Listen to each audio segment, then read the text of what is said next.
Buenos días, doctores, ¿cómo están? Buenos días, doctor. Buenos días, profe. Buenos días, doctor. Buenos días, profesor. Buen día, doctor.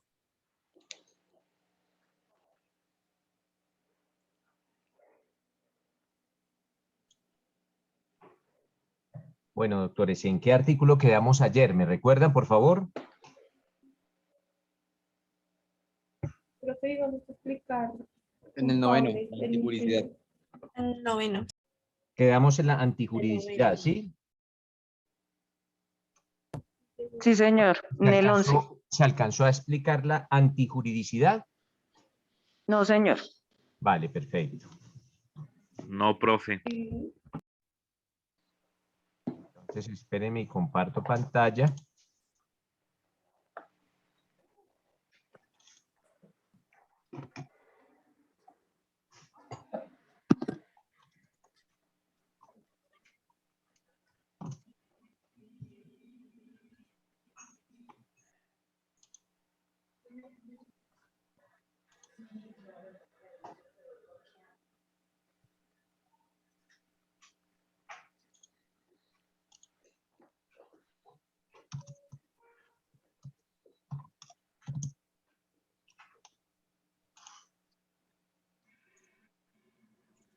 Listo.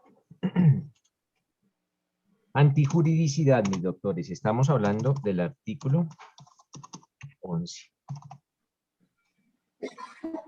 Esto, nada dijimos ayer sobre la antijuridicidad.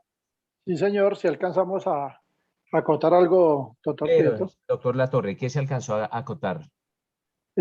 Con referencia al ejemplo que usted nos colocaba del indigente que entra a almacenes, del habitante de calle que entra a almacenes a Carulla, se sustrae una lata de sardinas y nos confrontaba usted si se ponía en grave riesgo, en peligro el patrimonio de la cadena de almacenes.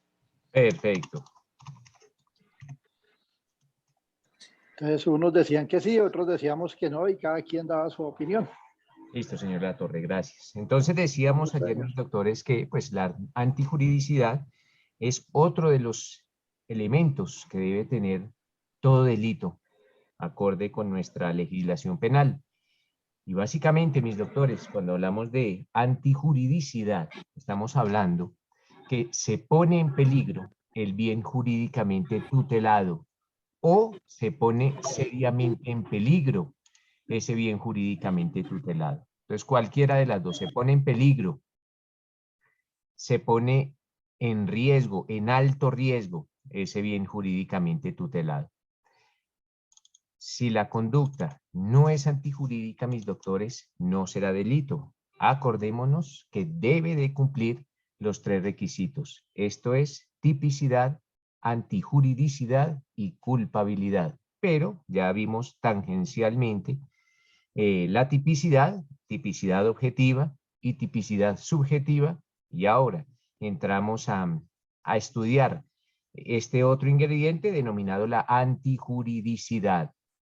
Entonces, doctores, en cada caso concreto, el analista jurídico, jurídico penal, básicamente tendrá que determinar si eventualmente con la conducta que desplegó el procesado o la conducta que desplegó el agente, se puso en peligro el bien jurídicamente tutelado. Si se puso seriamente en peligro, no es solo ponerlo en peligro, sino seriamente en peligro. Tanto así que el bien jurídicamente tutelado corre el riesgo de sufrir un menoscabo sustancial. Por último, doctores, el artículo 12 nos habla de la culpabilidad.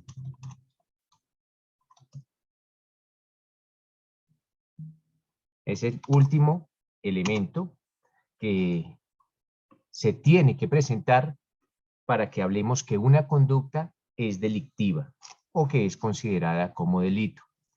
Alguien, por favor, alguno de los compañeros que le dé lectura al artículo 12 de nuestro ¿Puedo código. leer yo? Listo, Francisco, por favor. Gracias. Espere, profesor, voy a abrir el libro. Vale, artículo 12, Francisco.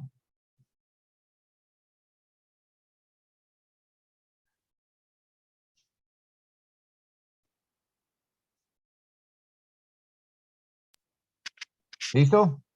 Listo, profe. El artículo 12 dice culpabilidad y dice, solo se podrá imponer penas por conductas realizadas con culpabilidad. Queda erradicada toda forma de responsabilidad objetiva. Eso dice Listo. el artículo 2, Listo, dice Francisco, culpabilidad. gracias. Nótese, mis doctores, Gracias. que en muchas ocasiones nuestro Código Penal no explica bien, no está bien definido. Una de esas ecuaciones o uno de esos eventos se presenta con la culpabilidad. ¿Cómo se le va a ocurrir al legislador, a las personas que redactaron el código, indicar culpabilidad? Solo se podrán imponer penas por conductas realizadas con culpabilidad. Ahí no se está explicando absolutamente nada. No entendemos absolutamente nada cuando leemos ese artículo. ¿Qué es la culpabilidad? Que solo se pueden poner penas con conductas con culpabilidad. Por favor, legislador, bueno, ahí están pintados los señores del Congreso, pero bueno. Vamos a tratar de entender la culpabilidad. Mire, doctores, la culpabilidad la podemos entender de la siguiente manera. Es un juicio de reproche. Es reprochar a la persona por lo que hizo. Es una crítica que se le hace a la persona. Se esperaba del agente, acuérdense que cuando yo hable del agente es de esa persona que realizó una acción o dejó de realizarla, o sea, básicamente realizó o una acción o una omisión, y vamos a estudiar si esa acción o esa omisión son consideradas delito. Entonces, se esperaba de la gente otro comportamiento. Vamos a hacerle un reproche, decirle, mire, esperábamos de usted otro comportamiento, no un comportamiento desviado o un comportamiento que va en contra de la convivencia social. Básicamente, esa es la culpabilidad. Y vamos a abrir una ventana para hablar de culpabilidad. Vamos a dejar abierta esa ventana para posteriores sesiones. Sino que esa ventana la tenemos que abrir para entender claramente la culpabilidad. Yo veo aquí conectado a Ángela Pinzón. ¿Está conectada, Ángela Pinzón? Sí, profe, buenos días. Buenos días, Ángela. Entonces, Ángela, ¿usted estuvo ayer en clase? Claro que sí, sí, señor. Ángela. Entonces, vamos a colocar un ejemplo. Tú vas a colaborarme con el ejemplo y me vas a explicar lo siguiente. ¿Tenemos alguna vaga idea sobre el concepto de legítima defensa cuando uno obra defendiéndose? Resulta, Ángela, que usted va caminando en horas de la noche por un lugar despoblado o un lugar solitario. De pronto la aborda algún sujeto con un cuchillo. Le coloca el cuchillo en el cuello y este sujeto empieza a realizar comportamientos tendientes a violarla. Básicamente lo que va a hacer esta persona o este sujeto es intentar violarla. ¿Cómo? Pues imagínese qué forma tan violenta como colocarle un cuchillo a la víctima en su cuello. Entonces usted va por este paraje solitario, de pronto es abordada por un sujeto que le coloca un cuchillo en su cuello y empieza a intentar violarla. Resulta que esa persona no esperaba que Ángela tuviese un arma de fuego de defensa personal y en un rápido movimiento, Ángela saca el revólver, en este caso, y dispara en contra del agresor, causándole la muerte. Básicamente, estaríamos ante un caso de legítima defensa. Se defendió ante un ataque grave, actual e inminente, como vamos a ver en sesiones posteriores. La pregunta es la siguiente, Ángela. Usted mató a una persona. ¿Que fue en legítima defensa? Sí, pero la mató. La pregunta es, ¿esa conducta de matar es típica? ¿Qué me responde solo Ángela? ¿Es típica, Ángela? Está consagrada en la ley Está consagrada en la ley, que sí, matar es profesor. delito. Sí, Entonces, señor.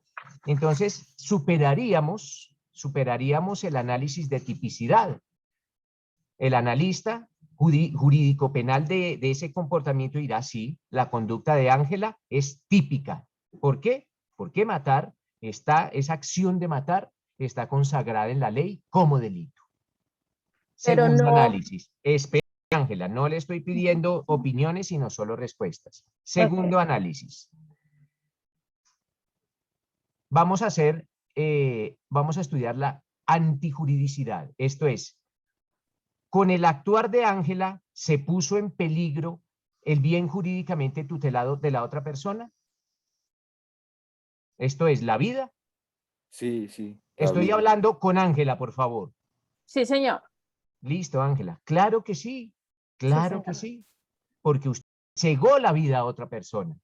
Pues, Ajá. ¿qué más atentado, qué más antijuridicidad que quitarle la vida a otra persona? ¿Se puso en peligro? No, ni siquiera se puso en peligro. Se acabó con el bien jurídicamente tutelado. Se acabó con el bien porque el bien jurídicamente tutelado era la vida. Entonces ya superamos dos análisis. El análisis de tipicidad y el análisis de antijuridicidad. Entonces decimos que la conducta de Ángela es típica y la conducta de Ángela es antijurídica. Ahora vamos a realizar el análisis de culpabilidad. Entonces le pregunto a Ángela, Ángela, Señor. ¿le podemos hacer a usted un juicio de reproche? Esto es, ¿le podemos reprochar su comportamiento? ¿Decir que se esperaba de Ángela otro comportamiento distinto? Yo pensaría que, pues no, debido a las circunstancias que Claro fue que no, Ángela, no, porque usted se estaba defendiendo. defendiendo. Entonces, no le podemos reprochar a alguien que se defienda. No, no podemos criticar su conducta. No podemos decir que la conducta de Ángela es desviada. No, no podemos decir que esperábamos otro comportamiento de Ángela. No, porque Ángela se estaba defendiendo de una agresión. Entonces decimos, en ese caso, que la conducta sí es típica, que la conducta es antijurídica, pero la conducta no es culpable. Y si falta alguno de los elementos, no Delito. es delito. Entonces, por eso, la legítima defensa no es considerada como delito. ¿Por qué? Porque es una conducta típica, antijurídica, pero no es culpable. Y acordémonos que debe cumplir con los tres requisitos, obligatoriamente con los tres requisitos.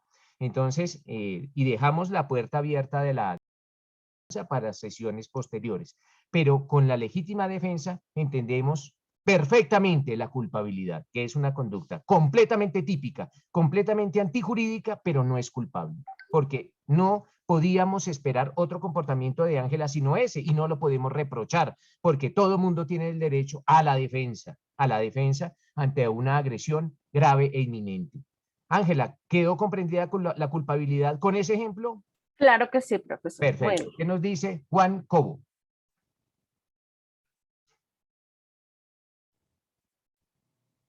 Tiene apagado el micrófono, Juan.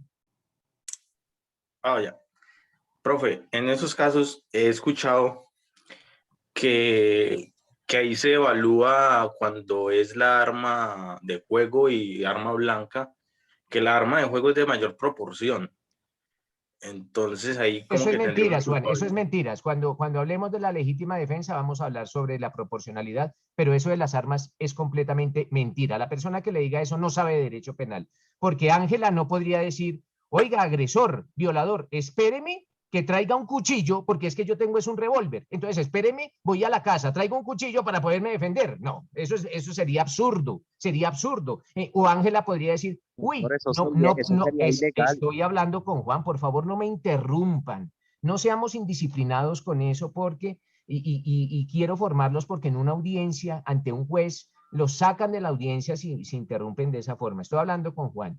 Entonces, Juan, no podría pasar eso, o Ángela no podría decir Ángela, mire, la verdad, o pensarlo, la verdad es que tengo un arma de fuego, estoy siendo atacada con un arma blanca, no puedo utilizar mi arma de fuego porque no hay proporción en las armas. No, la proporción, hombre Juan, tiene que verse es con respecto a la agresión. Por eso yo coloqué como ejemplo que la persona, esto es, el agresor, colocaba el cuchillo en el cuello de Ángela. Es una agresión de muerte, es una agresión a matar. Entonces, por eso Ángela se defiende de esa forma. Y dejo la puerta, la ventana abierta de la legítima defensa, pero desde ya vamos a determinar que la defensa tiene que ser es proporcional al ataque, nada tiene que ver con las armas. ¿Listo, Juan?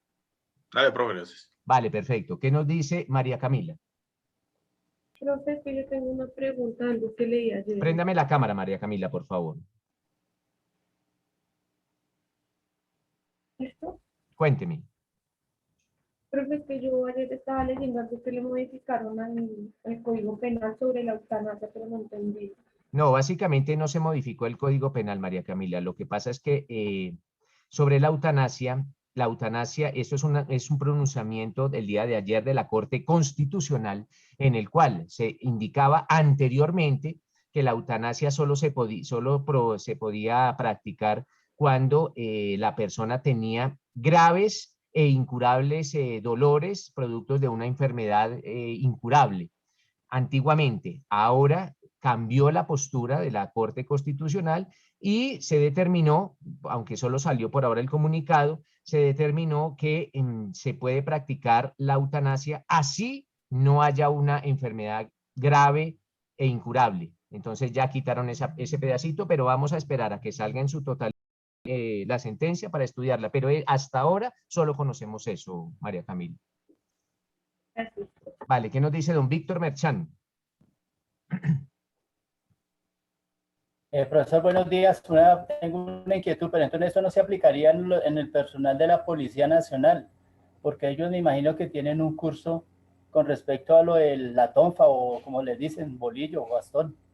Sí, básicamente siempre nosotros tenemos que analizar todos los casos, todos los casos. Nosotros no podemos hacer análisis generales, no, nunca. Con relación a la policía vamos a exigir otro comportamiento, pero tampoco podemos exigir que un policía no se defienda. Ojo con eso. Ojo porque entonces sería decir, todo el mundo tiene derecho a defenderse menos los policías. No, no podemos primero hacer un análisis general y segundo, cada caso, óigase bien, cada caso es un mundo completamente distinto.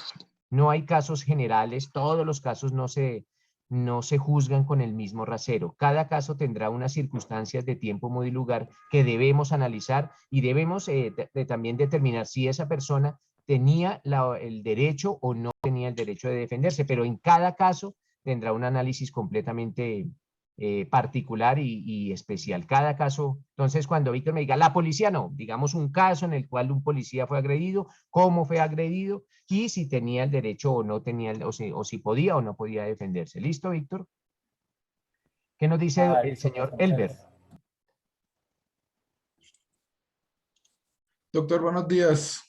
Doctor, en los casos con las armas traumáticas que la gente las está utilizando pues para cometer delitos, yo me defiendo con mi arma de propiedad. También, o sea, sí, entiendo que se va a ver el caso y que se va a analizar, pero a esto legisla, o sea, hay un descontrol. Está completamente legislado, Elber. Eso se denomina la legítima defensa putativa y está consagrada en los numerales 10º y 11 del artículo 32. Pero todavía no hemos llegado allá. Pero está completamente legislado, claro que sí. Gracias, doctor. Listo, pero cuando lleguemos, y por favor déjelo en el tintero, eso se denomina la legítima defensa putativa y está consagrada le repito, en los numerales 10º y 11 del artículo 32. Muchas gracias, doctor. Vale, María Camila.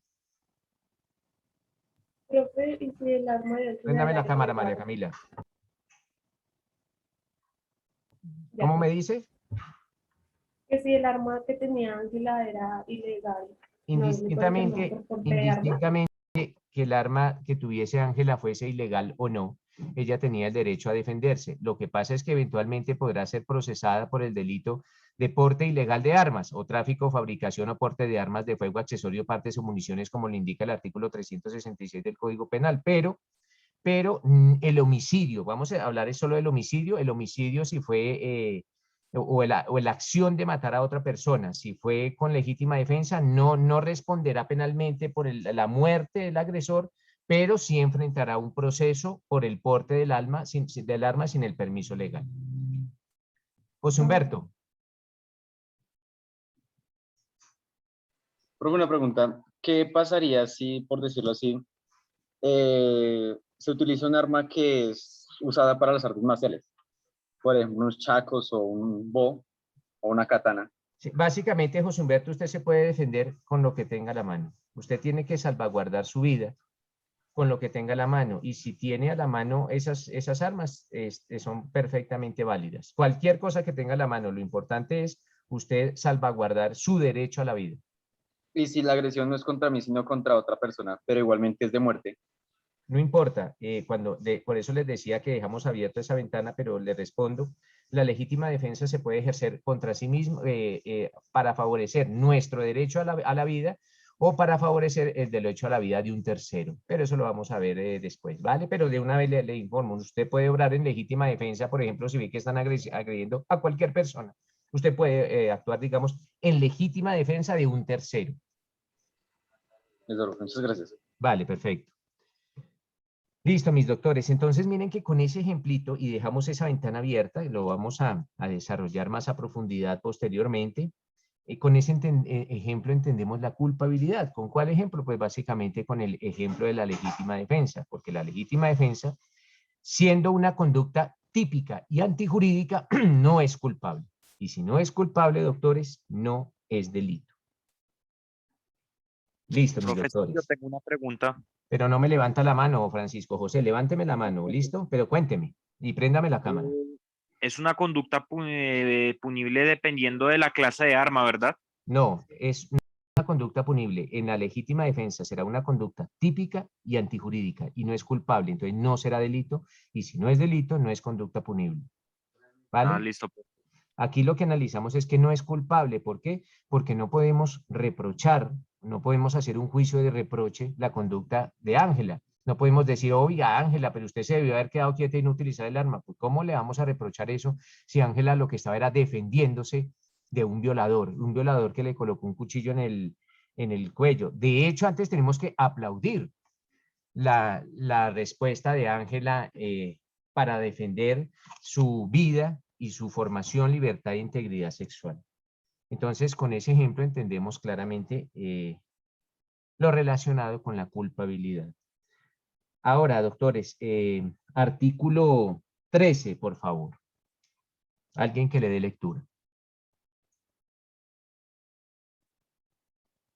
¿Nadie? Normas rectoras. Listo, Siga, señor Latorre, compañera. lo escucho, por favor. Gracias, doctor. Artículo 13. Normas rectoras y fuerza normativa.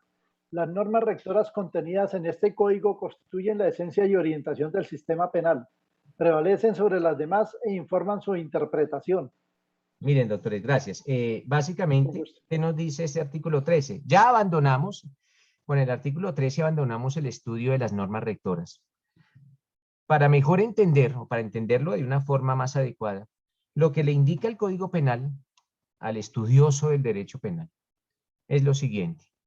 Ojo, señor fiscal, señor juez, señor defensor, señor Ministerio Público, señor representante de víctimas, cualquiera que sea la parte que interviene en un proceso penal o señor estudioso del derecho, en este caso de nuestro derecho penal, las normas rectoras son de obligatorio cumplimiento. Nosotros no tenemos la potestad de aplicar o no aplicar normas rectoras, no. Como su nombre lo indica, son rectoras esas normas, son las que dirigen, son las que rigen todo el ordenamiento jurídico penal colombiano y son de obligatorio cumplimiento. Pues básicamente eso es lo que le está informando el artículo 13 al estudioso del derecho penal. Ahora, doctores, vamos a adentrarnos en lo consagrado en el título segundo. El título segundo, ya, ojo, ya no vamos a hablar de normas rectoras, no. Ahora vamos a hablar de la aplicabilidad del derecho penal. Esto es, ¿dónde se aplica el derecho penal? Básicamente con relación al aspecto del territorio. ¿En dónde se aplica el derecho penal? ¿Y a quién se le aplica el derecho penal? ¿En dónde y a quién? ¿A quién le vamos a aplicar nuestro derecho penal? Nuestra ley 599 del 2000 y todas las normas legales que tratan sobre derecho penal. ¿A quién y en dónde? El artículo 14, doctores, consagra una figura que se denomina la territorialidad absoluta. Ojo, artículo 14, territorialidad absoluta. Así se denomina doctrinalmente ese artículo 14. Y ese artículo 14 dice en su primera parte, la ley penal colombiana, ojo, la ley penal colombiana, se aplicará a toda persona que la infrinja en el territorio nacional. Entonces, básicamente, la primera parte dice, ¿a quién vamos a aplicarle la ley penal colombiana? A toda persona, doctores. Puede ser que esa persona sea nacional, que sea extranjera, que sea residente en el territorio colombiano, o sea transeúnte, esto es, esté de paso por Colombia, pero básicamente es a toda persona. A toda persona que infrinja la ley penal, pues le vamos a aplicar. Le vamos a aplicar la ley penal. Toda la persona que cometa delito, o que su conducta tenga las características de delito, pues vamos a aplicarle la ley penal a toda persona que se encuentre en el territorio nacional. Resulta, doctores, que la misma Constitución política nos consagra la definición de territorio. Yo les digo, ¿a quién se le aplica la ley penal? A toda persona, y a toda la persona que se encuentre en territorio. Pero nosotros tenemos que saber en qué normas está consagrado el concepto de territorio. Para tal fin tenemos que remitirnos a la Constitución política. Y a la Constitución política en dos artículos, doctores, en el artículo 101 y en el artículo 102 de la Constitución. Esto es, el artículo 101 y el artículo 102 de la Constitución me indican el concepto de territorio.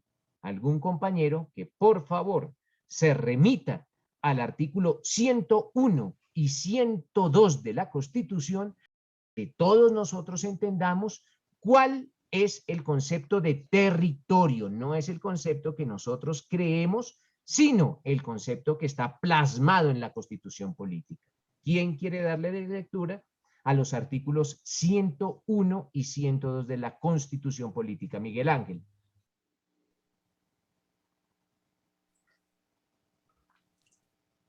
Doctor. Préndame la cámara. Ya, sí. Dice, capítulo 4 del territorio. Artículo 101. Los límites de Colombia son los establecidos en los tratados internacionales aprobados por el Congreso, debidamente ratificados por el presidente de la República y los definidos por los laudos arbitrales en que sea parte la nación. Los límites señalados en la forma prevista por esta Constitución solo podrán modificarse en virtud de tratados aprobados por el Congreso, debidamente ratificados por el presidente de la República. Forman parte de Colombia, además del territorio continental, el archipiélago de San Andrés, Providencia, Santa Catalina, dice ESIC, no sé qué significa ese sinónimo, isla de Malpelo, además de las islas, islotes, cayos, morros y bancos que le pertenecen. También son parte de Colombia el subsuelo, el mar territorial, la zona contigua, la plataforma continental, la zona económica exclusiva, el espacio aéreo, el segmento de la órbita geoestacionaria, el espectro electromagnético y el espacio donde actúa de conformidad con el derecho internacional o con las leyes colombianas a falta de normas internacionales. El artículo 102 dice, el territorio con los bienes públicos que de él forma parte pertenecen a la nación. Gracias, Helber. Entonces, mire lo que nos lee Helber, lo que nos leyó Helber, es la definición de territorio acorde con la Constitución política. Y esa, ninguna otra, es la concepción que nosotros los penalistas debemos tener sobre el concepto de territorio. Miguel Ángel, ¿tiene alguna pregunta?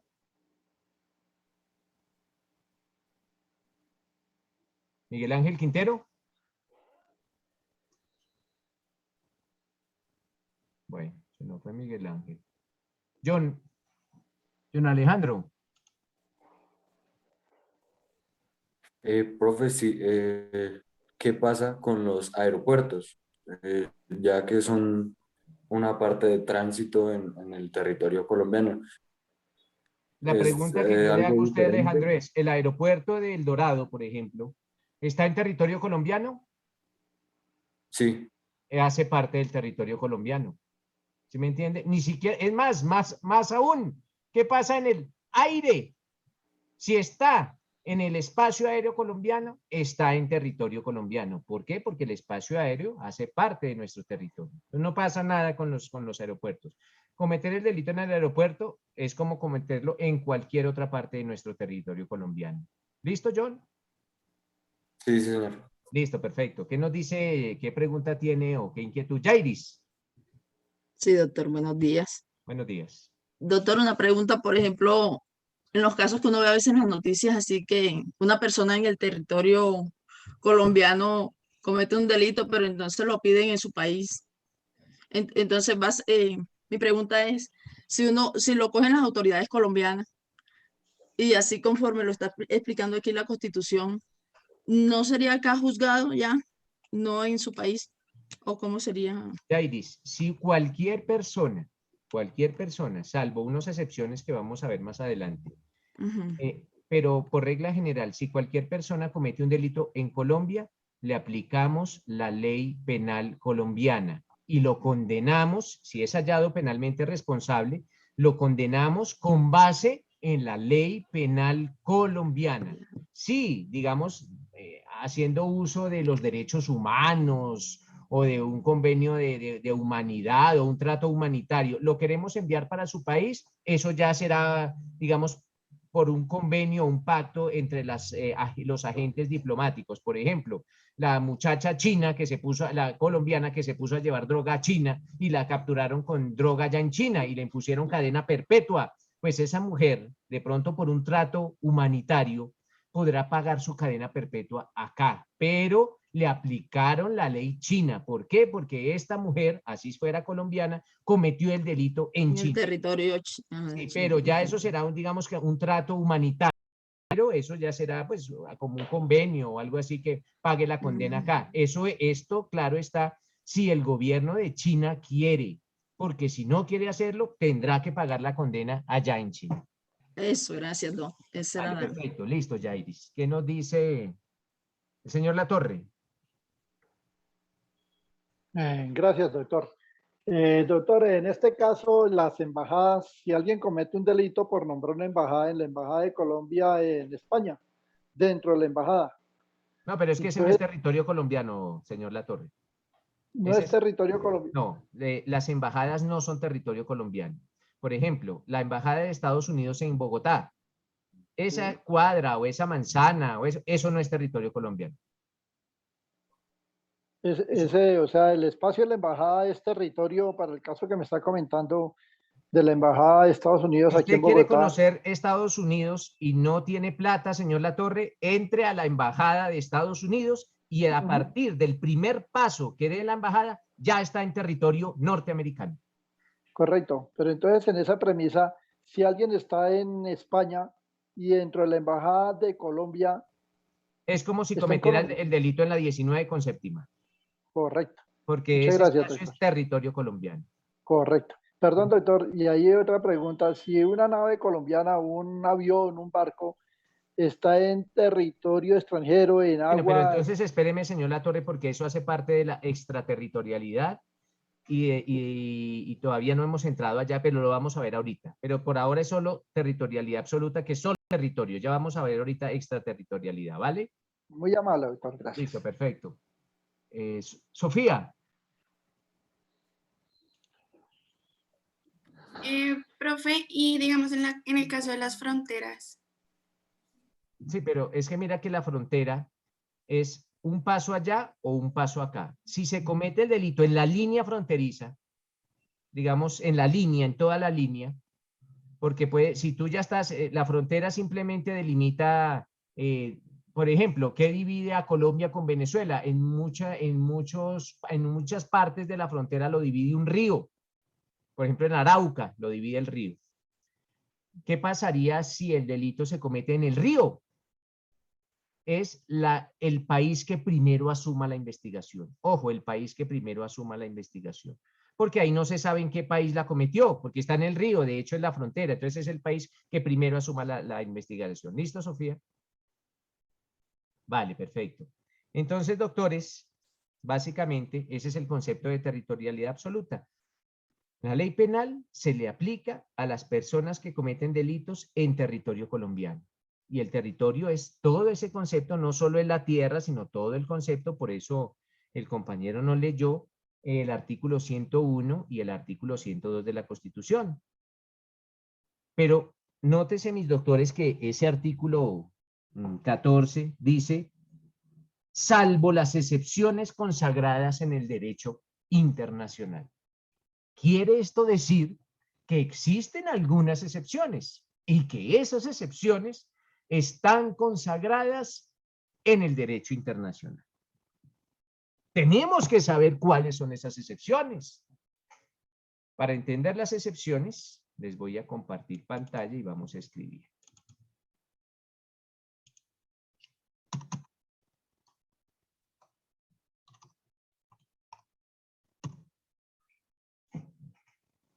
Vamos a hablar, mis doctores, de los cuerpos diplomáticos.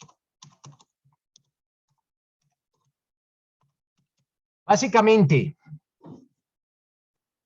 los cuerpos diplomáticos están regidos por dos puestos o por dos funciones. Esto es, los embajadores y los cónsules.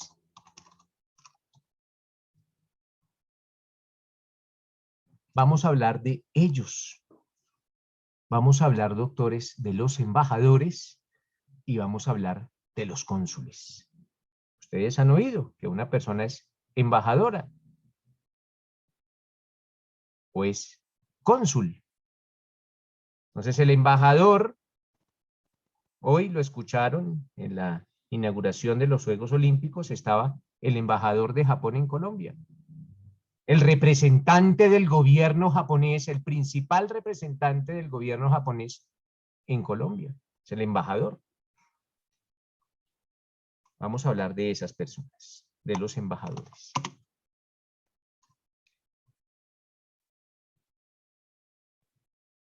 Sobre los hombros de los embajadores descansa un derecho, una garantía. Sobre los hombros de todos los embajadores de cualquier país que se encuentren en Colombia. Entonces, los embajadores de todos los países del mundo que se encuentren en Colombia. Ellos tienen una garantía. Y esa garantía se denomina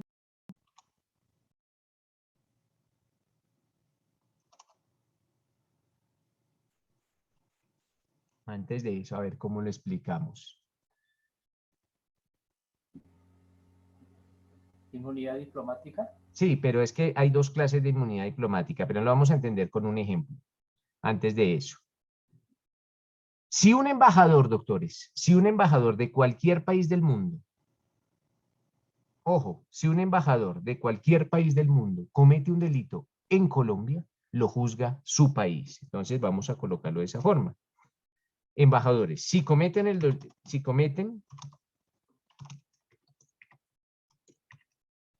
en Colombia, ojo, ¿cuál delito? Entonces aquí vamos a colocar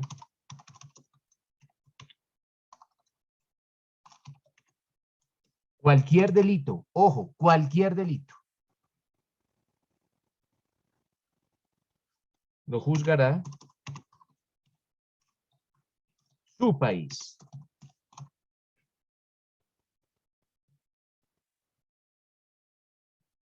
Esto se denomina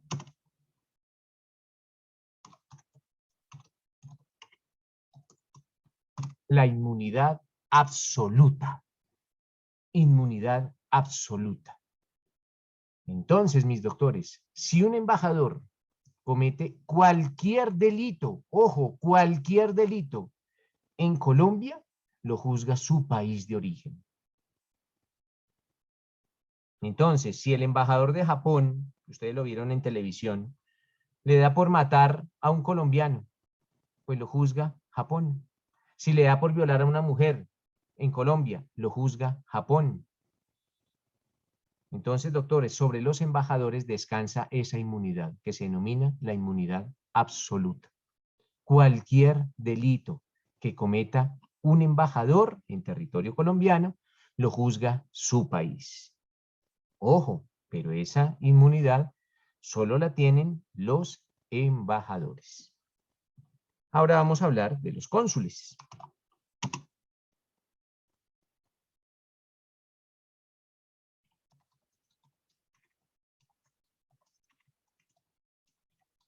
Delito cometido en Colombia. Partamos de esa premisa, que el delito es cometido en Colombia. Ya antes voy a acabar y después les concedo el uso de la palabra. Si el delito tiene que ver con sus funciones, lo juzga su país.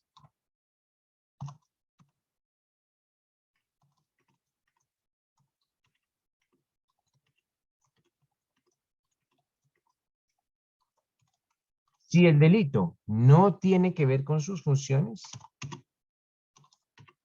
lo juzga Colombia. Ojo, esto con los cónsules. Y esta figura se denomina la inmunidad relativa. Entonces, mis doctores, acorde con el derecho internacional, existen dos clases de inmunidades: la inmunidad absoluta y la inmunidad relativa. La inmunidad absoluta es la que tienen los embajadores. Y esto quiere decir que si el embajador comete cualquier delito en Colombia, lo juzgará su país. Los cónsules descargan una garantía que se denomina la inmunidad relativa. Y esta inmunidad relativa quiere decir que si el delito que comete el cónsul tiene que ver con sus funciones, lo juzga su país. Y si el delito que comete el cónsul no tiene que ver con sus funciones, lo juzga Colombia. Sobre la inmunidad relativa, valga hacer la siguiente aclaración. A menos que exista un convenio que indique que los cónsules tienen inmunidad absoluta. Por regla general, doctores, los cónsules tienen inmunidad relativa, pero puede pasar que Colombia firme o suscriba un convenio con otro país en el cual se indique lo siguiente. Por ejemplo, Colombia con México. Entonces, el gobierno colombiano y el gobierno mexicano firman o suscriben un contrato y dicen lo siguiente: señores México, sus cónsules en Colombia tendrán inmunidad absoluta, pero mis cónsules en México, los de Colombia, también tendrán inmunidad absoluta. Firmemos ese convenio y lo firman. Colombia tiene firmados convenios con todos los países del mundo con representación diplomática en los cuales se indica que los cónsules tienen inmunidad absoluta. Básicamente para que tengamos eso claro. Ahora sí, le concedo el uso de la palabra al señor Oscar Piraquí. Doctor, buenos días, compañeros, buenos días. Buenos días. Una consulta. Con el ejemplo de los embajadores, si ellos cometen el delito, pero está tipificado en el ordenamiento jurídico colombiano, pero en el de China no sé qué ejemplos dar, digamos un porte estupefaciente, alguna situación así, pues no sé qué ejemplo darlo.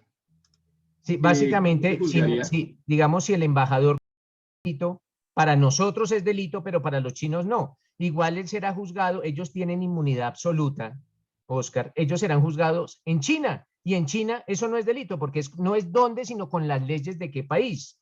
Entonces, este embajador dirá, no, pero es que en China no es delito, y pues quedará absuelto, porque lo van a juzgar es con las leyes de China, porque el embajador tiene inmunidad absoluta. Entonces, no, él no Perfecto, cometería doctor. ningún delito. Muchas gracias, doctor. Vale. Entonces, mis doctores, tengamos ya claro que los embajadores, por regla general, tienen inmunidad absoluta. Los cónsules, por regla general, tienen inmunidad relativa. Sin embargo, Colombia tiene suscritos convenios con todos los países del mundo que tienen representación diplomática en Colombia, en los cuales se indica que sus cónsules también tienen inmunidad absoluta. Podemos entenderlo de una forma mucho mejor. Para Colombia, todos los cónsules y de todos los países del mundo tienen inmunidad absoluta. El derecho internacional dice que los embajadores, pero por convenios nosotros también le dimos inmunidad absoluta a los cónsules, como nuestros cónsules también tienen inmunidad absoluta en todos los países del mundo en donde Colombia tiene representación diplomática. Preguntas al respecto, doctores, sobre las excepciones del derecho internacional. Perfecto. Yo tengo una pregunta, profe. Pues no me ha levantado la mano. La próxima vez me la levanta. ¿Listo, Francisco? Listo. Préndame la cámara. Yo sí tengo una pregunta. Y la pregunta es, ¿qué es el derecho internacional? Pues el derecho internacional es una rama del derecho, Francisco, así como existe el derecho civil. ¿Pero de qué se trata esa rama? ¿Cómo? Yo sé que es una rama, pero ¿de qué se trata esa rama? Esa rama estudia todas las relaciones entre países, las relaciones jurídicas entre países. Entonces, no hay un código internacional. La persona que estudia derecho internacional tiene que estudiar los tratados y los convenios entre los países del mundo. Es una rama del derecho que estudia las relaciones jurídicas entre los distintos países. ¿Listo, Francisco? Listo, profe, gracias. Vale, perfecto. ¿Qué nos dice don Miguel Ángel? Profesor, o sea que esto de los cuerpos diplomáticos hace parte del derecho internacional. Sí, claro que sí. Hace parte de los convenios que Colombia firma. En este caso de Colombia, pues de los tratados que Colombia firma con todos los países del mundo. Gracias. Listo, mis doctores. Entonces, mírense que hasta ahora estamos estudiando la primera parte del artículo 14 del Código Penal, que nos indica sobre la territorialidad absoluta. Ahora, la siguiente parte del artículo 14 nos indica: la conducta punible es considerada realizada, primero, en el lugar donde se desarrolló total o parcialmente la acción. Entendamos lo siguiente, doctores. Ustedes lo ven a diario en los noticieros y se preguntarán, ¿por qué Colombia extradita a los narcotraficantes si el delito se comete en Colombia? Se preguntarán, ¿por qué Colombia los extradita? El análisis que tenemos que realizar sobre el narcotráfico es el siguiente. La persona que saca droga del país, esto es, el delincuente narcotraficante, no comete el delito en Colombia únicamente, comete el delito en dos países. Comete el delito en Colombia y comete el delito en el país en donde llegó la droga. Si el narcotraficante, si el mafioso colombiano, delincuente, narcotraficante, exporta la droga, comete el delito en Colombia. Si la droga llega a Estados Unidos, comete el delito en Estados Unidos también, porque entrar droga es delito en Estados Unidos. Entonces, nótese, doctores, que cometió el delito en 2 países. Por eso es que extraditamos, o el gobierno colombiano extradita a los narcotraficantes, porque esas personas también cometieron el delito en los Estados Unidos de América. Indistintamente de la posición doctrinaria que tengamos, o de la posición personal que tengamos con respecto a la figura de la extradición, que también será analizada si el tiempo no lo permite. Helber, lo escucho. Doctor, una pregunta. Este señor de las pirámides, o sea, ¿a él por qué lo cobijaron y por qué se lo llevan a Estados Unidos? Sí, porque él y cometió el pagó la delito pena. acá, pero allá también. Porque mucho del dinero que él captó, Helber, estaba depositado en cuentas de los Estados Unidos. Ah, sí, es que no sabía. Entonces, Tenía claro, esa- entonces, ¿qué pasó? Este señor Murcia tenía dinero en cuentas de bancos de los Estados Unidos. Utilizó bancos de los Estados Unidos. Entonces, por eso, para los Estados Unidos, él hacer uso de su sistema financiero en bancos de los Estados Unidos, cometer el delito allá. Por esa fue la razón por la cual se extraditó a este señor Murcia, Helber. Y viene y paga condena también aquí en Colombia. Claro, O ¿por sea, qué? fueron dos Sí, claro, porque él dos también juicios. cometió el delito en Colombia. Entonces cometió un delito en Estados Unidos haciendo uso de su sistema financiero, pero cometió otro delito en Colombia que se denomina la captación Captación ilegal. masiva captación masiva de recursos, y pues tendrá que enfrentar otro proceso en Colombia. Gracias, doctor. Vale.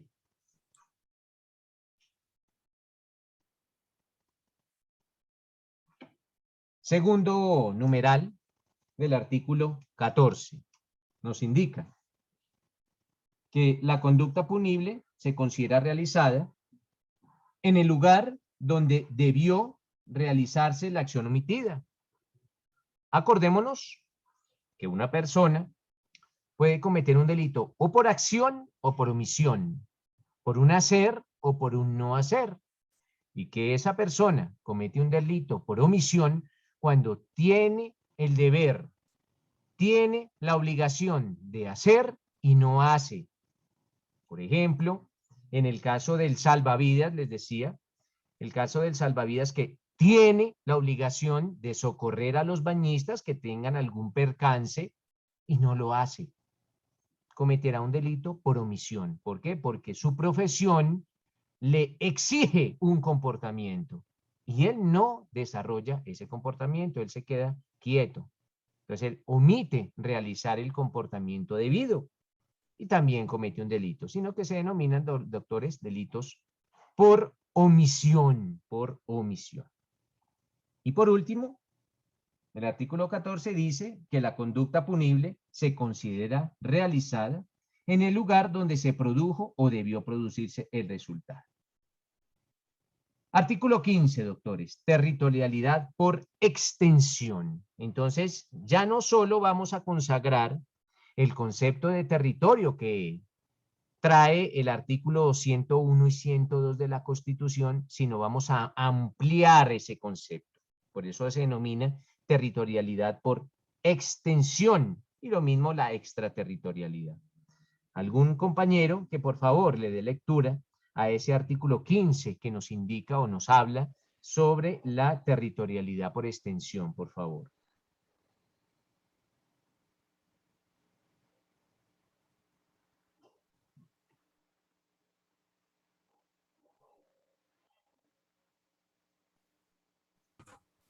Artículo 15. Diga, compañera. ¿O quién desea leerlo? Vale. ¿Alguna dama? Yo. Bueno, ¿quién soy yo?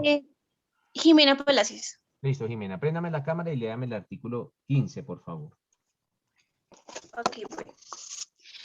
Dice artículo 15, territorialidad por extensión. La ley penal colombiana se aplicará a la persona que cometa la conducta punible a bordo de nave o aeronave del Estado que se encuentre fuera del territorio nacional, No, salvo pero las espérate, excepciones dice del consagradas Estado en los o estados. explotada por este, o explotada por este. Ok. Salvo Volvámosla las a leer. excepciones consagradas. Espérate, Jimena, volvámosla a leer, pero un poquito más lento, por favor. Vale, vale. La ley penal colombiana se aplicará a la persona que cometa la conducta punible a bordo de nave o aeronave del Estado que se encuentre fuera del territorio nacional, salvo las excepciones consagradas en los tratados o convenios internacionales ratificados por Colombia. Se aplicará igualmente al que cometa la conducta a bordo de cualquier otra nave o aeronave nacional que se halle en alta mar, cuando no se hubiera iniciado la acción penal en el exterior. Listo, gracias. Miren, doctores, aparte del concepto de territorio que leyó el compañero por allá cuando nos remitimos al artículo 101 y 102, para nuestro derecho penal se aplica también que nuestra ley penal a los delitos que se cometan en naves o aeronaves con bandera colombiana. No importa dónde estén, no importa dónde esté ese barco o ese avión, básicamente cuando hablamos de una nave o una aeronave. No importa dónde esté la aeronave, esto es el avión o la nave, el barco. Un ejemplo.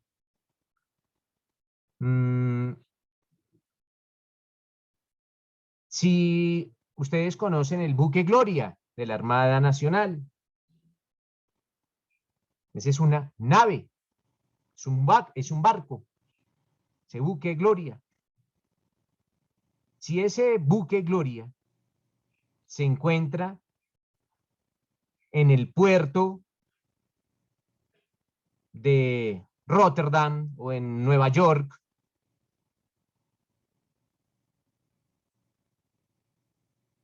y se comete un delito dentro del barco, es como si se cometiera en Colombia. Entonces, la ley penal colombiana entrará a juzgar, investigar y juzgar ese caso, porque nótese que se encuentra en otro país, pero el delito se cometió al interior del barco o al interior del avión. Salió algún tripulante, por ejemplo, un caso hipotético, salió el tripulante, contrató a una dama para un aseo, llevó la dama al interior del barco, oígase bien, y la violó. En ese caso, la juzgará Colombia a esa persona, a menos que exista un tratado con el país en el que se indique que la juzgará ese país. Simplemente siempre tendremos que mirar los tratados y los convenios Hasta ahí le internacionales. llegó la Siempre dicha. lo tendremos que hacer. Los tratados y los convenios internacionales. Pero por regla general, si el delito se comete al interior de una nave o al interior de una aeronave que se encuentre en otro país, la ley aplicable será la ley colombiana. Básicamente, eso es lo que nos dice el artículo 15. También indica en su segundo inciso que se aplicará a cualquier otra nave o aeronave nacional, o sea, con bandera colombiana, que se halle en alta mar, cuando no se halle iniciado la acción penal en el exterior. Artículo 16, doctores. La territorialidad, la extraterritorialidad. Ojo, extraterritorialidad. Cuando hablamos de extraterritorialidad, empezamos con entender lo siguiente, doctores. Para el Estado colombiano, ojo, para el Estado colombiano, existen delitos que atentan contra su existencia. ¿Contra la existencia de qué? Contra la existencia del Estado. O le causan un perjuicio al Estado. Son delitos que se cometen básicamente contra el Estado o contra las personas que pertenecen a ese Estado. Son delitos supremamente graves. Y son delitos que se tienen que perseguir por parte de la ley colombiana, no importa dónde se cometan. No importa dónde se cometan. Porque son delitos que atentan contra el Estado o atentan contra las personas que pertenecen al Estado.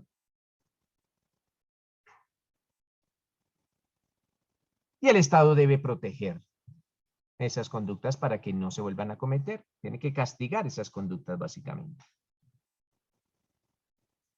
Y ahí es donde nace, mis doctores, la figura de la extraterritorialidad.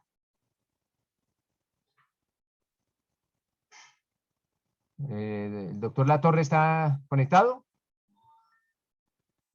Sí, señor. Sí, aquí Entonces, estoy, doctor. Don Miguel, préndame la cámara y empecemos con la primera parte de la extraterritorialidad del artículo 16, por favor, don Miguel. Con gusto, doctor. Artículo 16, extraterritorialidad. La ley penal colombiana se aplicará. 1. Inciso modificado por el artículo 22 de la ley 1121 de 2006. El nuevo texto es el siguiente. A la persona que cometa en el extranjero delito contra la existencia y seguridad del Estado, contra el régimen constitucional, contra el orden económico social, excepto la conducta definida en el artículo 323 del presente código, contra la administración pública o falsifique moneda nacional o incurra en el delito de financiación de terrorismo y administración de recursos relacionados con actividades terroristas, aun cuando hubiera sido absuelta o condenada en el exterior a una pena menor que la prevista en la ley colombiana. En todo Hasta ahí. caso, Bueno, sí, listo. leamos la siguiente parte y ahí paramos. En todo caso, se tendrá como parte cumplida de la pena el tiempo que hubiera estado privada de su libertad. Listo. Entonces, señor Latorre, contésteme la siguiente pregunta.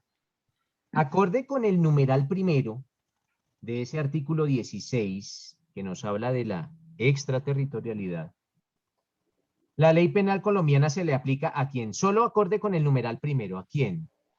Vamos a hablar de a quién, no el cómo, sino a quién. A la persona que cometa Dice a la persona, no, a la persona. Dice a la persona. Esto quiere decir, señor Latorre, que es ¿a cuál persona? A cualquiera. A cualquier persona. Y cuando hago hincapié en cualquier persona, quiere decir que puede ser un nacional o puede ser un extranjero. No importa, es a cualquier persona. A cualquier persona que se encuentre en otro país. Cualquier persona que cometa, que se encuentre en cualquier país del mundo, distinto a Colombia, porque si cometiera el distinto de Colombia, pues aplicamos el concepto de territorialidad absoluta. Pero no, aquí hablamos es de cualquier persona que se encuentre en otro país. Pero que esa persona que se encuentra en otro país comete delitos contra el Estado. Contra el Estado colombiano. Miren, por ejemplo, la falsificación de moneda. La persona que falsifica dinero colombiano comete un delito contra el Estado colombiano. Si un peruano se encuentra en Ecuador, pero comete el delito de falsificación de moneda colombiano, nosotros podemos juzgarlo, porque es una persona que comete en el exterior un delito, pero un delito contra el Estado colombiano. Doctor, entonces ahí aplica perfectamente lo que sucedió hace poco, que había unas noticias que unos hackers, valga la redundancia, hackearon la seguridad de las fuerzas militares. Claro, pero ¿dónde estaban los hackers? Pues supuestamente en Venezuela. Entonces, así sean cualquier persona que esté fuera del Estado colombiano, si comete ese delito, lo juzgará Colombia, podrá juzgarlo Colombia. O el espionaje, por ejemplo, el espionaje. El gringo que está en España, pero nos espía desde España, nosotros podremos juzgarlo. Dejemos ahí por ahora, señor Latorre, mientras escuchamos a él. Doctor, o sea que si se llega a comprobar, dejémoslo ahí en el tintero, de que el señor Maduro y el señor Diosdado Cabello son aportantes a las FARC, ¿los podríamos juzgar nosotros? Claro que sí, claro que sí.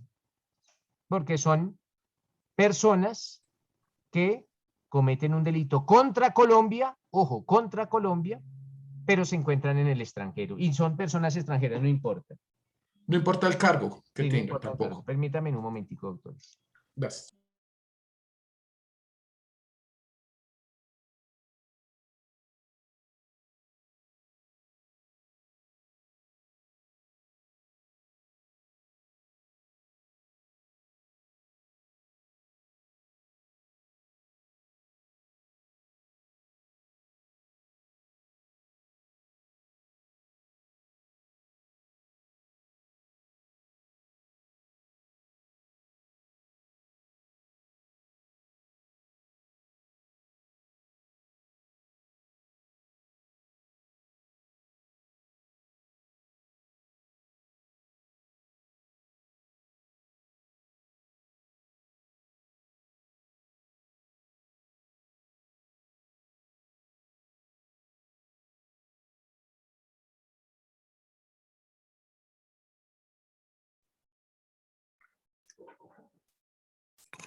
Camila, el profe pidió un minutico.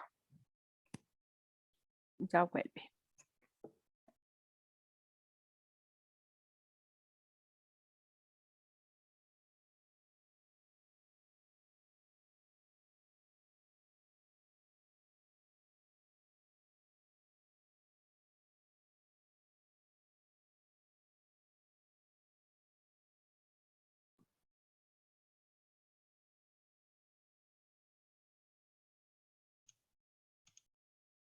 Listo, doctores. Entonces, bueno, ahora escucho a Luz Ángela. Profe, buenos días. Profe, yo tengo una pregunta que es de la clase, pero es de la primera clase y no puedo continuar. Aprovecho su espacio para salir de la duda. En la primera clase usted nos dijo que habían cosas que no eran delito y nombró la palabra o hizo referencia a la palabra estupro. Yo esta noche pude, como viendo sus nuevas clases, leer qué es eso y me parece terrible que eso no sea un delito. ¿Usted me puede explicar por qué no?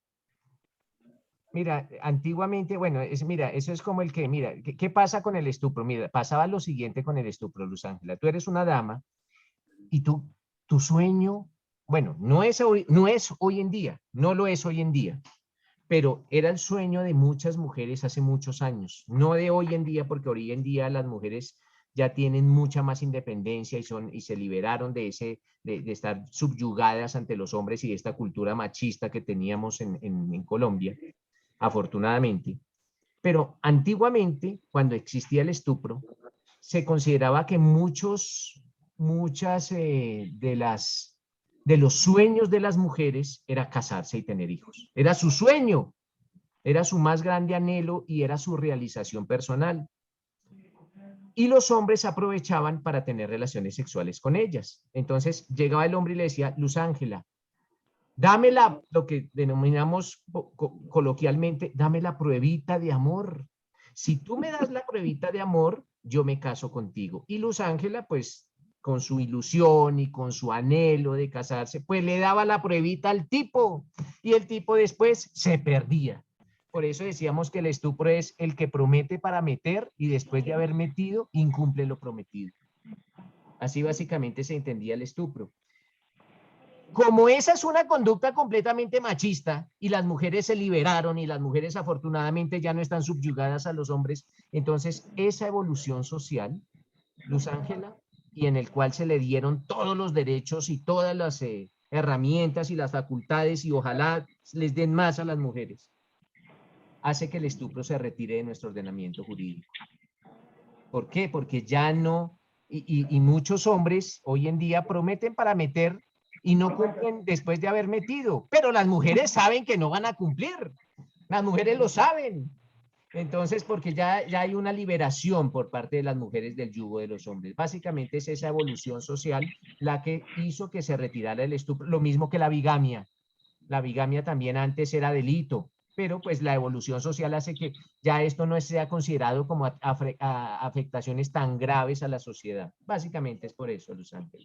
Ya, profe, es que yo leyendo el concepto decía que era con una persona menor de edad. No era con, Eso sí es un delito. Claro que sí, claro que sí. Y de Ok. hecho no con un menor de edad, es delito, Luz Ángela, con una persona menor de 14 años, no con un menor de edad, porque pues el menor de edad es de menos de 18, pero las relaciones sexuales, cualquiera que sea, o sea, cualquier comportamiento sexual, ojo, cualquiera, con una persona menor de 14 años, siempre, óigase bien, siempre será delito, siempre. Así se cuente con el consentimiento o con el aval o con la aprobación del menor de 14 años, siempre será delito. Listo, Entonces, profesor. pero el estupro era con las personas ya mayores, ¿no? Mayores, entonces, digamos, por eso te coloqué como ejemplo, porque tú eres una mayor de edad, entonces ya era con personas mayores de edad. Sí, gracias. Es que busqué el concepto y pues obviamente el concepto que hay ahora lo tipifica como delito, pero por ser menor de edad. Sí. Y lo interpreté es como cuando un adulto, el mismo caso que usted pone, profesor, digamos, engaña a las niñas de 14, que si bien ya no son tan niñas, pero igual con engaños, que las van a sacar, que les van a comprar, pueden llegar pues a abusar de ellas pues por la falta de madurez sexual que tiene una persona de 14 Pero eso sí años. es delito, eso sí es delito. Pero el estupro del Código Penal de 1930 era el estupro con mayores de edad. Prometió Listo, para meter profesor, gracias. y después se olvidó la promesa después de haber metido. Listo, Luz Ángela. ¿Qué nos dice don Oscar Piraquive? Doctor, buenos días. Qué pena devolverme, pero en los embajadores y los cónsules pues tienen inmunidad absoluta o relativa, como lo mencionaba el doctor. ¿Su cuerpo de seguridad, su secretaria, los que lo acompañan, también tienen algún tipo de inmunidad? Ninguna, salvo, ojo, ninguna, salvo haya convenio. Entonces, pero por regla general, mírese que en los embajadores, en las embajadas hay unas personas que se llaman agregados militares, hay secretarias, hay mensajeros, hay muchas personas que trabajan en las embajadas. Esas personas no tienen ninguna inmunidad, salvo que exista un convenio. Si existe un convenio, pues ese convenio se aplicará. Perfecto, doctor. Muchas gracias. Vale. Jimena. Sí, profe, bueno, con lo que decía la compañera Ángela, yo quería aportar algo. ¿Qué pasa entonces, digamos, por ejemplo, en La Guajira, cuando tantas niñas aparecen embarazadas? Y, o sea, no de 15, 16 años, sino niñas de 12, 13 años, embarazadas de tipos ya grandes, y realmente la ley, pues, no hace nada contra eso. Jimena, mira que es que lo que yo te digo y lo que le digo a todos, no hablemos de términos generales, dígame de un caso, porque yo no puedo, mire que la ley no juzga, la ley no, en nuestro Código Penal, o si tú vas a un juzgado, nunca vas a encontrar un proceso por las niñas que aparecieron embarazadas en La Guajira, no, eso nunca aparecerá un proceso así, aparecerá un proceso por algún caso. Entonces, vamos a centrarnos en un caso, una niña en La Guajira apareció embarazada, una niña, y esta niña tiene menos de 14 años. Jimena, eso quiere decir que alguien cometió un delito. ¿Quién? Pues la persona que dejó embarazada a esa niña. Y la ley penal colombiana tendrá que castigar a esa persona, a menos, ojo, a menos, Jimena, a menos que esa niña sea indígena. Porque si es indígena, ya no la juzgará la ley penal colombiana, sino la ley indígena, porque se denomina un fuero indígena, así como el fuero penal militar. Ya la juzgarán, sí se le juzgará por los indígenas, siempre y cuando para los indígenas sea delito, porque ellos tienen su propia legislación. Entonces, puede pasar, Jimena, que esa niña pertenezca, digamos, a los guayú, por ejemplo, pertenece a los guayú. Entonces, la juzgará la etnia guayú, y la etnia guayú podrá consagrar, eventualmente, podrá consagrar que para ellos no es delito por su diversidad sociocultural. Para ellos no lo es. Entonces, esta persona queda absuelta. Pero esa será la única excepción. ¿Vale, Jimena? Ok. Listo. Don Juanco. Profe, y ejemplo, si una niña de 14 años queda embarazada y tiene su novio joven de 18 años y sus padres de la niña dicen que él que la violó, pero en realidad la niña dice que no, que ella lo quiere, que sí lo quisieron tener, ¿ahí qué pasaría?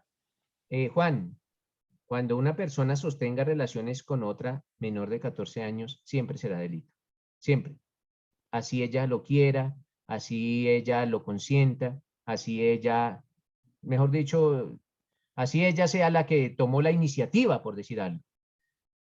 Siempre será delito. Siempre, Juan. Aquí se castiga todos los comportamientos sexuales con menores de 14 años, así exista el consentimiento de esa persona menor de 14 años. Siempre será delito. Ojo, siempre. No existirá ninguna excepción. Ninguna. Después, cuando hablemos del error de tipo, vamos, miren, y le voy a dejar otra puerta abierta, Juan, ya que usted me tocó ese tema. ¿Qué pasa? Usted ya sabe, Juan, usted ya sabe que cualquier comportamiento sexual, ojo, cualquiera, siempre y cuando se cometa con una persona menor de 14 años, será delito. Siempre será delito. Pero ¿qué pasa, Juan, si usted hoy viernes va a una fiesta? Lo invitan a una reunión. Y usted allá, bueno, primero le pregunto, ¿Juan es homo o es hetero o es bi? Señor. ¿Usted es Hetero, homo, hetero o bi? Hetero. Entonces, en este caso, Juan es heterosexual. Entonces, Juan, que es heterosexual, va a una reunión hoy y ve una chica, de 1,80 de estatura, muy voluptuosa ella, la conoce en esa reunión y la saca a bailar y le pregunta, Juan, a la dama, ¿cuántos años tienes? Y la dama le dice, tengo 17 años. Y usted, por las facciones físicas de esta mujer, pues indica claro, mire, pues es una mujer tan alta y voluptuosa, una mujer grandota. Dice, sí, esta mujer tiene 17. Y esa misma noche, tienen relaciones sexuales. Resulta, Juan, que ella no tenía 17, ella tenía 13 años y 11 meses, sino que es una mujer con un biotipo distinto. Entonces la pregunta es, ¿cometerá delito Juan? Y ya desde ya, y vamos a dejar esa puerta abierta, la respuesta es no, porque Juan estaba en un error. Él creyó que la mujer tenía 17 y de hecho ella se lo dijo, pero era un error. Esa mujer tenía 13, pero él estaba en un error. Y vamos a dejar abierta la ventana. Eso en derecho penal se denomina el error de tipo y está consagrado en el numeral 10º del artículo 32. Cuando lleguemos al 32 numeral 10º, vamos a hablar de eso. Esos son los casos, pero en esos casos no se juzga, Juan, o no se le condena es porque usted estaba equivocado, usted estaba en un error, cuando hablemos de las teorías del error. Pero por regla general, salvo que la persona se encuentre en un error, todo comportamiento con una persona menor de 14 años siempre será delito. ¿Listo, Juan? Ya, vale, bro. Vale, perfecto. Nicole Tatiana. Profe, ¿y hay un tiempo límite para denunciar esa demanda? Digamos, por ejemplo, una persona estuvo con otra persona a los 13, pero digamos, ella quiere denunciarlo cuando tiene 20 años o antes por miedo. ¿Existe una edad límite o eso es como apenas cumplió los 13 o cómo sería eso? Bueno, eso se denomina el término de prescripción de la acción. Tú tienes que mirar qué delito se cometió sobre el menor. Entonces, mira lo siguiente. Acordémonos, Nicole, ¿tú has estado en las clases anteriores? Sí, profe. ¿En todas? Sí. Bueno, entonces, acuérdate qué dije yo con relación a cuando tú analizabas. Nótese que ya pasó el tiempo y Nicole es abogada y es abogada penalista. Entonces, yo soy el cliente de Nicole, le pago su consulta, voy a la oficina de la doctora Nicole Tatiana González Salcedo, abogada penalista, me cobra 10 millones de pesos por la consulta, le pago los 10 millones y le digo, doctora Nicole, resulta que yo fui violado. Y usted me pregunta, ¿y cuánto hace que fue violado? Yo le dije, fui violado hace 10 años. La doctora Nicole, ¿qué es lo primero que hace? Mira la ley que fue hace 10 años. Ah, bueno, mire, usted, Ya la la doctora entendí. Nicole, va a tomar el código de hace 10 años, porque el cliente le indicó a Nicole que ese presunto delito se cometió hace 10 años. Y va a mirar Nicole cuál era la pena que existía para ese delito hace 10 años. Y esa pena le dirá si todavía se puede colocar una denuncia o no. Entonces, si la pena era de 1 año y eso fue hace 10, ya no. Pero si la pena era de 15 años y eso fue hace 10, todavía se puede. Entonces, eso te lo indica es la pena. Si ves que o sea, no te puedo dar una respuesta para todos, no, sino te lo indica el delito, te lo indica la pena y te lo indica el tiempo. Gracias, profe, ya entendí. Vale, perfecto, Nicole. ¿Qué nos dice el doctor Kevin? Doctor, buenos días. Y cuando pasa con el fuero indígena, pero la pena indígena son azotes o situaciones que se consideren tortura. Puede pasar, hombre Kevin, que para nosotros sean penas crueles, inhumanas o degradantes, pero para ellos no. Lo mismo puede pasar que para un indígena nuestras penas sean crueles, pero para ellos son crueles, pero para nosotros no. Los fueros se tienen que respetar. Entonces, no importa, nosotros simplemente dejamos que ellos juzguen con sus leyes, por eso existen allá los fuetazos o el cepo, qué sé yo, son como las penas de ellos. Entonces, para nosotros pueden ser crueles, pero para ellos no. Entonces, ni nosotros nos metemos con sus fueros, ni ellos se meten con nuestra ley. ¿Listo? Vale, Kevin. Geraldine. Buenos días, doctor. Espérame que me escape. Doctor, sí. Digamos, si el delito lo cometió pues a un menor de 14 años, pero lo cometió otro menor, o sea, otro menor también de 14 años, igualmente también se penaliza, ¿cierto? Solamente Si es menor que de ellos 14 como- años, no. Si el agresor, digamos, es menor de 14 años, no. Si es mayor de 14 años, pero menor de 18, se le impondrá un castigo, pero un castigo acorde con el Código de Infancia y Adolescencia. Ah, vale, sí, a eso me refería. O sea, una pena, un castigo. Digamos que en este caso el solo es castigo. muchacho de 17 años tiene relaciones con la chica de 13, por ejemplo. Entonces, en ese caso, castigaremos al muchacho de 17 años, pero no con base en el Código Penal, sino con base en el Código de Infancia y Adolescencia. Igualmente, si digamos la menor tiene 12 años y el que la violó tiene 13 años. O tuvo Sí, entonces, no, relaciones con- menos de 14 no tendrá ningún delito. Nada. No, nada. Ah, vale. Gracias, doctor. Vale. Listo, mis doctores. Entonces, y hasta ahora vamos en nuestro primer punto de la extraterritorialidad, cuando estábamos hablando de los barcos. Ahora, el segundo numeral, señor Latorre, que era el que me está colaborando con la lectura, por favor. Segundo numeral del artículo 16. Segundo numeral del artículo 16. A la persona que esté al servicio del Estado colombiano, goce inmunidad reconocida por el derecho internacional y cometa delito en el extranjero. Básicamente, acordémonos de las inmunidades. Por eso les planteé las dos clases de inmunidades, la inmunidad absoluta y la inmunidad relativa. Entonces, a esa persona que goza de inmunidad, o sea, es un cónsul o un embajador, o puede ser otra persona que trabaje para el Estado colombiano, pero en virtud de un convenio o un tratado internacional tiene inmunidad, y pues cometa el delito en el extranjero, pues se aplicará, por eso les colocaba cuando les compartí pantalla, se juzgará en su país, o sea, en Colombia. Y ojo que es a la persona, cualquier persona. Tercer numeral, doctor Latorre.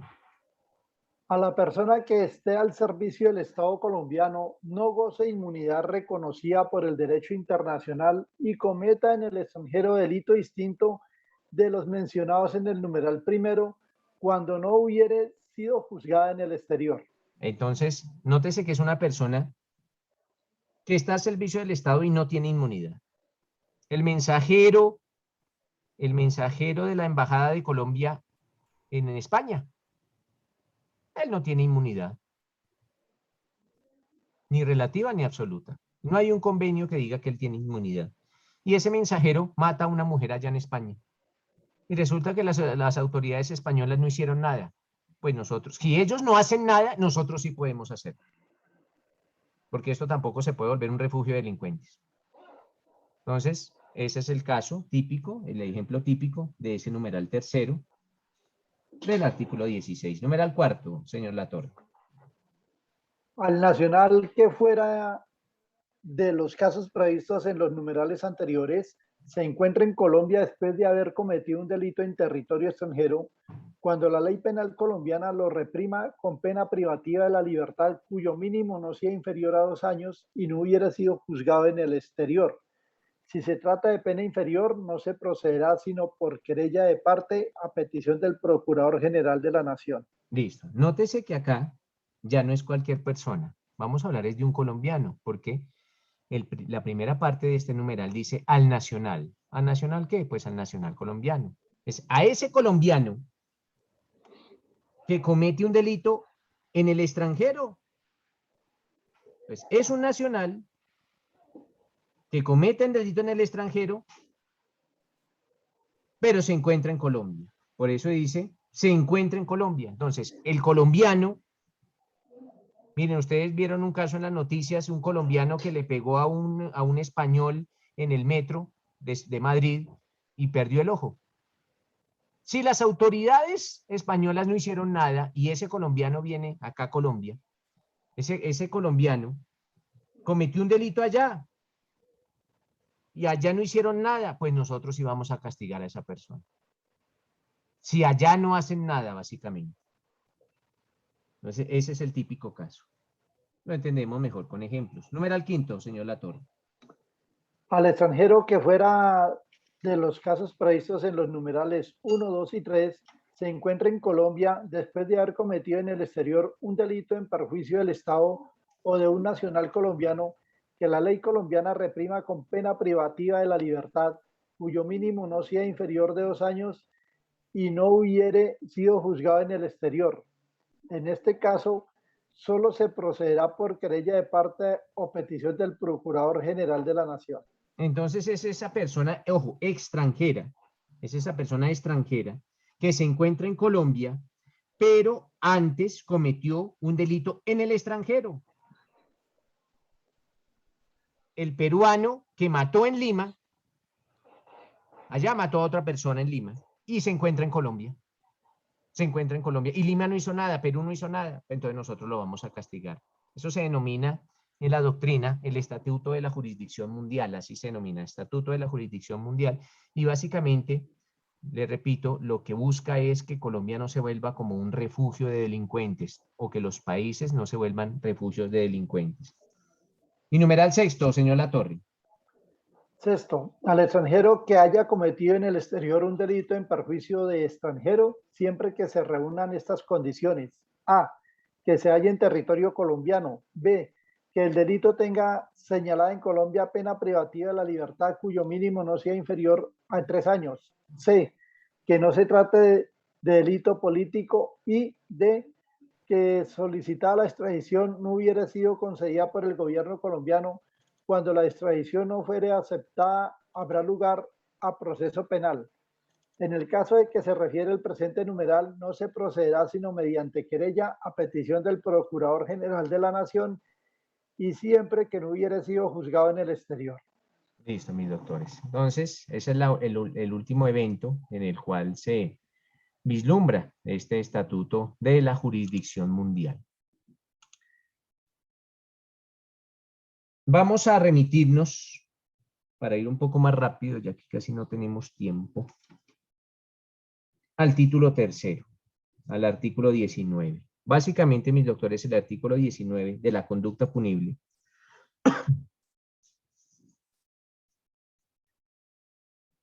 nos habla lo siguiente.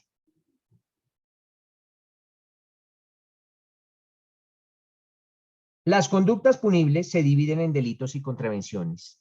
Este artículo 19, mis doctores, debería ser derogado, porque las contravenciones ya no existen en Colombia. Ojo, estoy hablando de las contravenciones penales, porque en Colombia es que existen las contravenciones de policía. Lo que pasa es que antiguamente existían otra clase de contravenciones que se denominaban las contravenciones penales. Y cuando hablábamos de las contravenciones penales, pues estábamos hablando de delitos como muy leves, delitos no tan graves. Y esos delitos no tan graves se denominaban contravenciones. Y los delitos muy graves se denominaban crímenes. De ahí viene la palabra crimen. El crimen, de hecho, todavía se utiliza en España. El crimen es el delito que atenta, el delito que nosotros hablamos del delito grave, el delito, un homicidio, de hecho, un homicidio es un delito grave, gravísimo, es un crimen para los españoles. Hubo una época en nuestra legislación que los delitos se dividían en delitos, que los comunes corrientes, sea un delito muy leve, de muy baja importancia, se denominaba contravención penal, y sea un delito muy grave, se denominaba crimen. Ya no. Ahora solo hablamos de delitos. Ahora solo existen delitos. Ya no hablamos de contravenciones penales ni de crímenes, solo delitos. Pero todavía persiste esta norma en nuestro Código Penal que nos habla sobre los delitos y las contravenciones. Pues básicamente, como les repito, En la actualidad solo hablamos de delitos. El concepto de servidor público. ¿Qué es un servidor público? No necesitamos empezar a pensar para determinar cuál es el concepto o qué entendemos nosotros por un servidor público. No. El mismo Código Penal nos indica en qué consiste un servidor público. Señor Latorre, para la ley penal colombiana, ¿cuál es el concepto de servidor público? Artículo 20.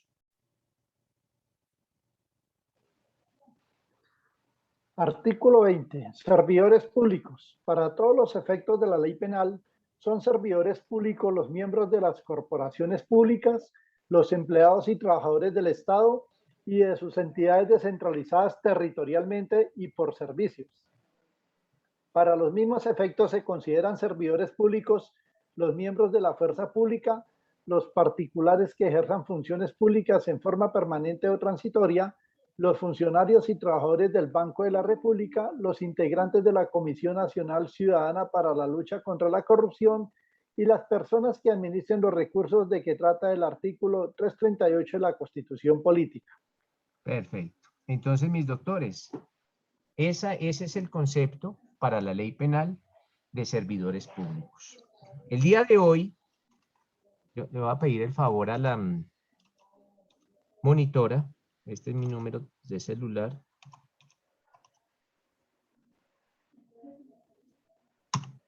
Ya, ahí está colocado mi número de celular en el chat.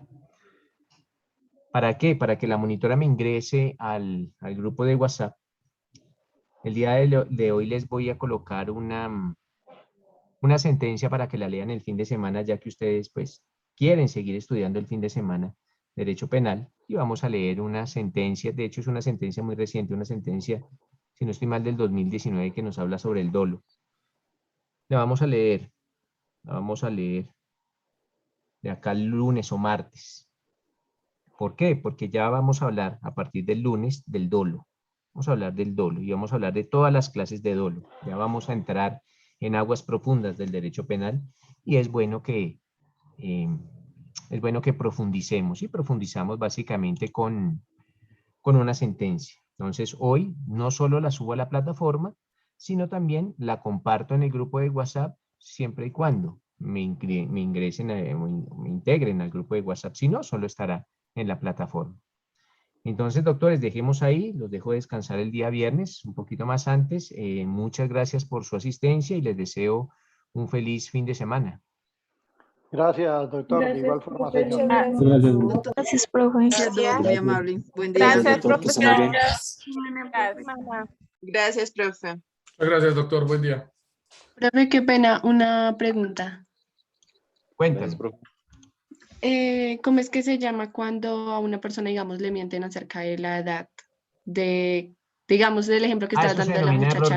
error de tipo, pero lo vamos a ver cuando estemos en el numeral 10 del artículo 32, pero desde ya te anuncio que se denomina el error de tipo, pero eso va a ser una clase que se va a denominar, o unas clases que se van a denominar la teoría del error. Cuando estemos hablando de la teoría del error, vamos a hablar del error de tipo, pero para ti, Natalie, si tienes la curiosidad, se denomina esa figura error de tipo. Ah, ok. Vale. Listo, profe, gracias.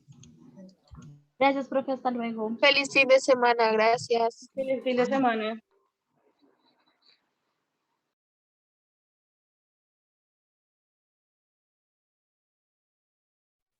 Gracias, profe.